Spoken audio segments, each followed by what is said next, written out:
संकष्टी चतुर्थी तर दर महिन्याला येते, पण अंगारकी चतुर्थीचा योग वर्षातून फार कमी वेळा येतो. तुम्हाला माहिती आहे का, संकष्टीपेक्षा अंगारकी चतुर्थीला 21 पटीने जास्त महत्त्व का आहे?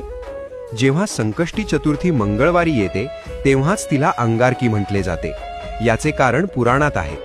अंगारक म्हणजेच मंगळ ग्रह. अंगारकाने गणपतीची हजारो वर्षे कडक तपश्चर्या केली होती. त्याच्या भक्तीने प्रसन्न होऊन बाप्पाने त्याला वरदान दिले, आजपासून जो वार तुझा आहे म्हणजेच मंगळवार, त्या दिवशी जर चतुर्थी आली तर ती तुझ्या नावाने म्हणजेच अंगारकी म्हणून ओळखली जाईल. या दिवसाचे महत्त्व खूप मोठे आहे. शास्त्र सांगते की वर्षभर येणाऱ्या सर्ण संकष्टी केल्यावर जे पुण्य मिळते ते पुण्य फक्त एक अंगारकी केल्याने मिळते. ज्यांच्या पत्रिकेत मंगळ दोष आहे किंवा ज्यांना कर्जातून मुक्ती हवी आहे त्यांच्यासाठी हा दिवस सुवर्ण संधी असतो. तुमच्या आयुष्यातील सर्व विघ्न दूर होवोत आणि बाप्पाची कृपादृष्टी सदैव तुमच्यावर राहो हीच प्रार्थना. कमेंटमध्ये गणपती बाप्पा मोरया